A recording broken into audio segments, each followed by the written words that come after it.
Hello kaibigan, ano ba nangyayari sa GCash? Kabibili ko lang ng SIM, pero I'm experiencing a problem with registering my number on GCash. Ang sabi ay may existing account na nakarehistro sa numero na gusto kong i-register. Have you encountered the same issue? Don't worry, dahil bibigyan natin ng solution. But before we proceed to solutions, kailangan ko munang i-discuss ng super ikli kung ano yung mga possible reasons. Ang pinakauna, ang numero na sinusubukan natin i-register ay dating pag-aari ng iba at hindi pa nakapag-unregister ng kanilang account sa GCash. Or for the meantime, may technical issue lamang sa sistema ng GCash. Now, meron tayong dalawang hashtag GCash solutions. And bahala na kayo kung ano yung mas prefer nyo. Ang una, pwede kayong tumawag sa GCash hotline para magpatulong. And then, yung pangalawa naman, magsasabit tayo ng ticket sa GCash website.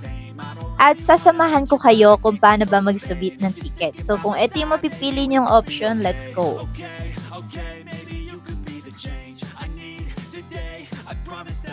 Dito tayo sa may Google, magsasabit ng ticket. And para magawa natin yun, i-type lang natin dito yung submit ticket.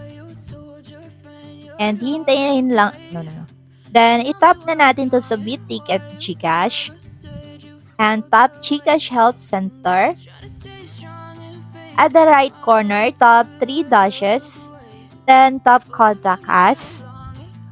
At the lower corner, tap natin tong chat with Gigi. Now, dito sa may message box, i-type natin dito yung submit ticket. Then, after natin mag-type, i-tap na natin dito yung send button and hihintayin lang natin yung form.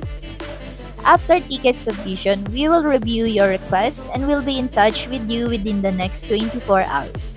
Tap na natin yung submit a ticket para makapag-proceed na tayo.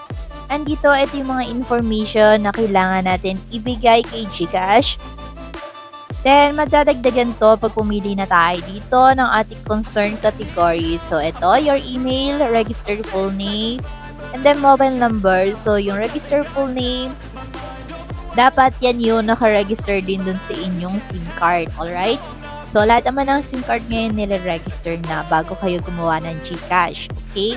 So, magandang note din yun. Kailangan alam nyo po yun. Anyway, so dito sa may concern category, tap na natin to. And hahanapin natin dito yung my GCash account. Ito, my GCash account. Tap natin yung arrow dito. Tapos dito, scroll lang natin pataas hanggang sa makita na natin yung pinaka-best description sa ating concern. Then here, nakita ko na the number I'm registering is showing an existing account. Select natin to. Then, ito yung mga kakailanganin ulit natin i-provide. Dagdagan na your account type, telco network, when did you buy your SIM, prepaid or postpaid. So, explain ko lang sa inyo yung pinagkaiba ng prepaid sa kanang postpaid. Sa mga hindi pa nakakaalam, ang prepaid, bayad ka muna bago ka makagamit ng serbisyo. Ang halimbawa nito, load para sa text, tawag at internet. Now, yung postpaid, gamit ka muna tapos bayad ka sa huli.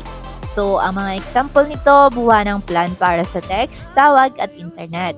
Now, after nyo ma-identify kung naka-prepaid or postpaid ba kayo, kailangan nyo sagutin kung ano ba yung telco network nyo, katulad Globe ba kayo or TM. So, ito yung mga pagpipilian. So, ito na lahat ng telco, provider, pipili na lang kayo. For example, Globe.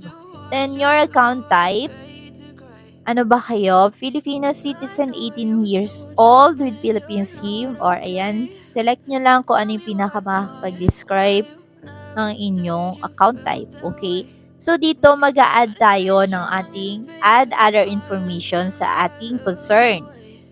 So, ito yung nilagay ko. Pwede kayo mag-add, pwede na rin naman na hindi. Insert nyo na lang dito yung number, no? Dito, brain nyo to, tapos ilagay nyo yung number na gusto nyong gawa ng GCash account. Okay? So, once na okay na, i-review nyo na lang lahat ng information nyo. Then, itatap na natin yung submit. Maghihintay na lang din tayo ng respond kay GCash dun sa ating email address.